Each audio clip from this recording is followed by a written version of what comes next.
Heippa! Drakonista kertoilin tällä kertaa videoblogin muodossa. Drakon oli tosi kiva. Se vaan tuntui tosi lyhyeltä.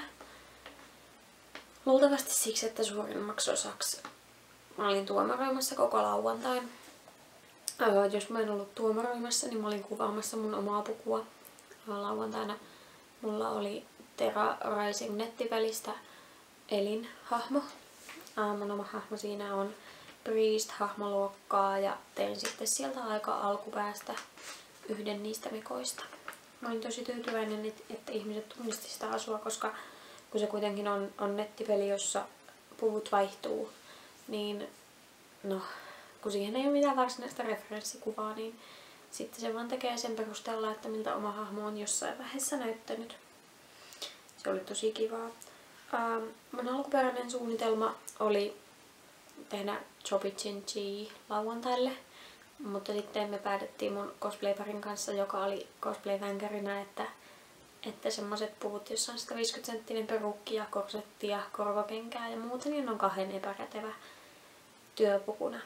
Joten sitten me tosiaan otettiinkin ne, jotka oli sunnuntaille meinattu, niin lauantain puvuksi ja siirrettiin sitten Chobitsit sitten sunnuntaille.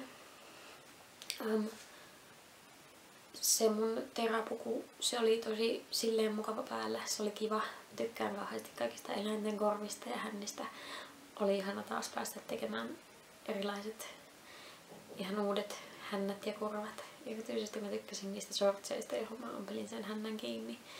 Ompelin sen hännän nimenomaan niihin shortseihin kiinni niin, että se ei ollut sitten hameessa kiinni, vaan siihen hameeseen tuli reikä, josta se sitten tuli läpi tavallaan niin kuin autenttisuuden takia. Ja tuomaroinnista haluan sanoa sen verran, että kisaajien taso oli ihan huima. Niin kuin oli muutenkin cosplayn taso tällä kertaa Drakonissa. Mä kuulin jälkikäteen, että jotkut kisaajat oli sanonut, että tuomarista oli kauhean hiljaa. Pahoittelen sitä.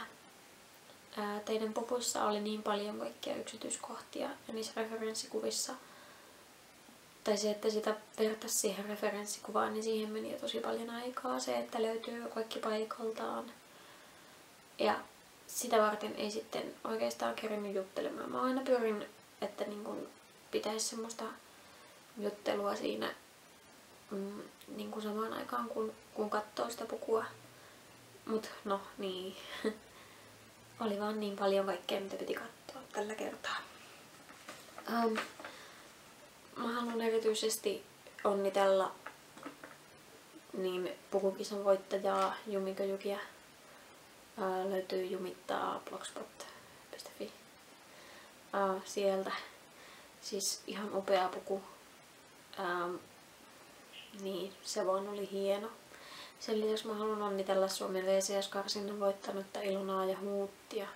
Teillä oli ihana esitys ja kivut puvut. Mun mielestä se, että tällä kertaa voitti, niin oli ihan huima saavutus, koska tosi monet muutkin parit oli todella hyviä. Niin, oikeastaan mun lauantaipäivä tosiaan meni siinä, että mä tuomaroin, sit mä kävin kuvaamassa. Sitten mä menin katsomaan sen cosplay-kisan. Ja sen cosplay-kisan jälkeen mulla oli vähän aikaa, niin mä kuulin jotain semmoista meteliä siinä poistuessani sieltä backstageilta ja päädyin sitten alaikäisten iltabileisiin. Joka mun mielestä oli hassua, koska kello oli siinä vaiheessa vasta vähän yli 7. Ja oikeastaan ainut semmonen niin kuin selvä miinus suoraan Drakonille multa onkin se, että iltabileet alkoi niin aikaisin ja loppui niin aikaisin. Että niistä täysikäisten iltabileistä niin ne loppui jo 11. Se on tosi aikaisin. Varsinkin jos cosplay-kisa on merkitty loppumaan 8. Ja sen jälkeen luultavasti ihmiset käy vielä syömässä tai vaihtamassa vaatetta hotellilla tai jossain muualla. Niin en sinne kerkiä 19 oikein millään. Sitten se, että pitää vielä maksaa uudestaan siitä, että jos haluaa jäädä sinne samalle tapahtumapaikalle tai sinne samaan iltabilepaikkaan, niin todella typerästi tehty mun mielestä. Että ensi kerralla sitten mieluummin mun mielestä joku niin kuin vähän pienempi paikka kuin YO-talo. Ja sitten sen sijaan vaan se, että ne iltabileet voi jatkua pidempään. Sitä varten ei itse tullut mentyä sinne paikalle ollenkaan, koska ne iltabileet loppui niin aikaisin.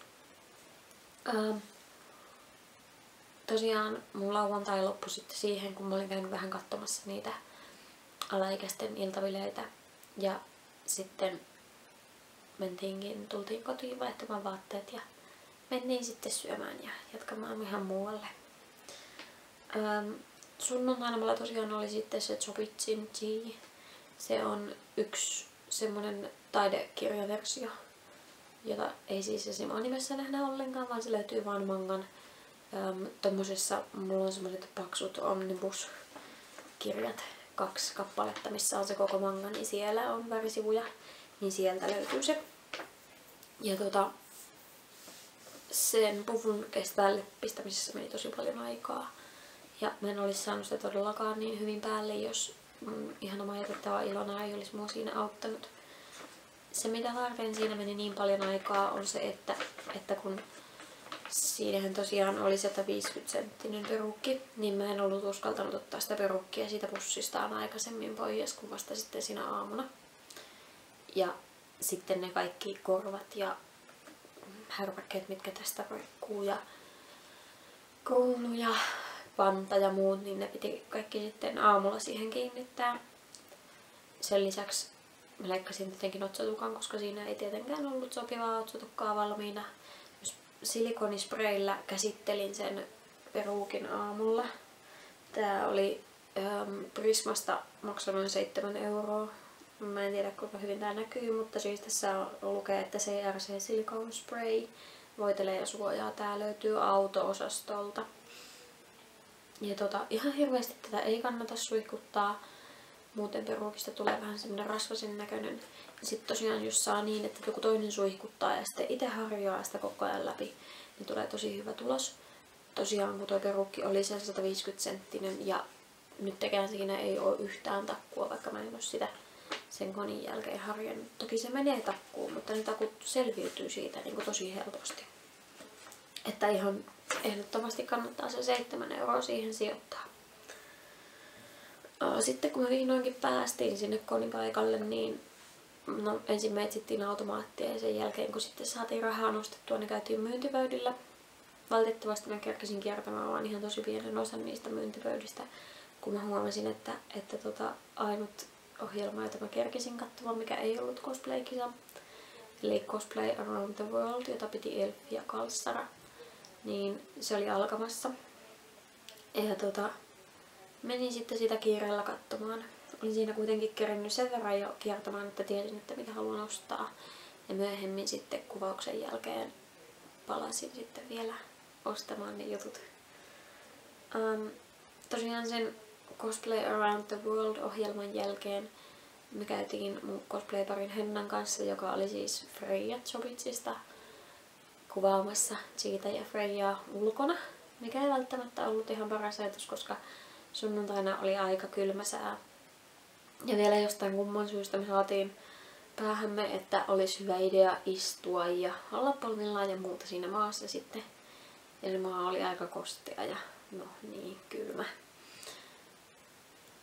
Taisin tosiaan hiukan vilustua, mutta onneksi en sentään mitään koniruttoa saanut, että on siitä pienestä vilustumisesta jo parantunut.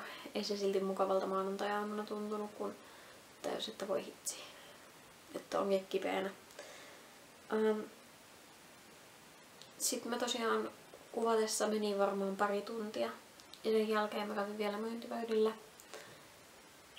Mä olin ajatellut, että sunnuntaina mä en kävis katsomassa MCC enkä esityskisa nettipukukisa komboa, mutta niin, olin ajatellut, että koko lauantai menee siellä kisaa istuessa ja backstagella ja muualla, niin näkisin sitten kavereita, mutta eipä siinä sitten oikeastaan tapahtunut kauheasti. Kaikki oli jossain, joten päädyin sitten itsekin katsomaan sitä. Plus tietysti se, että ihana Esa oli siellä nettipukukisassa mukana. Äänestäkää numeroa 13 nettipukukisassa sitten, kun se aukeaa. Sen nettipukukisan siinä aikana se korsetti alkoi silleen painamaan ikävästi, että kun en ole parin vuoteen korsettia käyttänyt ja oli valitettavasti unohtanut harjoitella sitä korsetin käyttöä. Vaikka ei sitä paljon ollutkaan kiristettyä, niin alkoi siltä tuntumaan epämukavalta. Ja jouduin siinä sitten ennen esityskisan tuloksia, niin lähtemään paikalta ottamaan sitä pukua pois. Olisin halunnut olla puvussa vielä pidempään jotenkin Chi-hahmona, vaikka mua ujostutti kauheasti laittaa se päälle, koska no niin, Chi, niin se oli silti tosi kiva ja mä haluaisin ehdottomasti tehdä lisää niitä pukuja. Ja puvun vaihtamisen jälkeen, en mä tiedä, jotenkin, no siinä oli vähän aikaa ja sitten kaikki rupesikin jo lähtemään. Että niin, tuokon tuntui tosi lyhyeltä.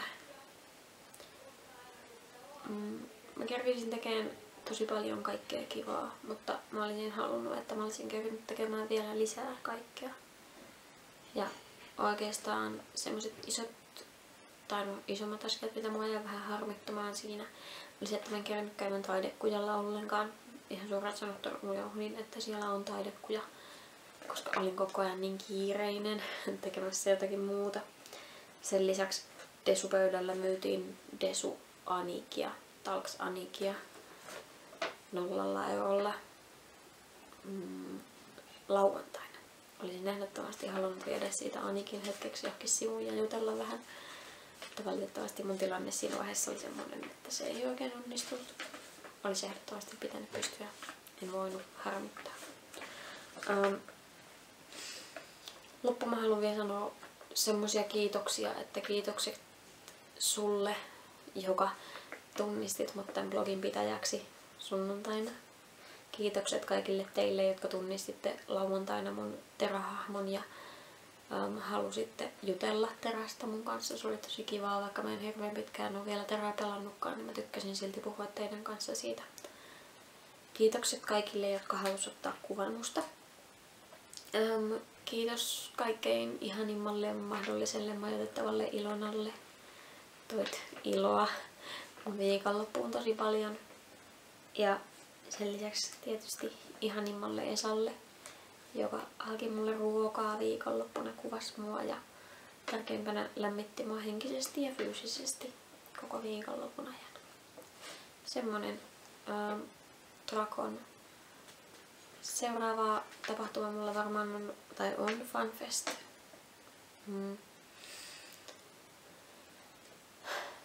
En osaa sanoa vielä, miten siihen suhtaudun, mutta siellä kuitenkin tuun käymään ja nähdään toivottavasti siellä sitten. En tiedä, teinkö lisää videoblogauksia. Tää on tämmönen, näitä on kiva tehdä, mutta niin, jännää. Joo. Heippa!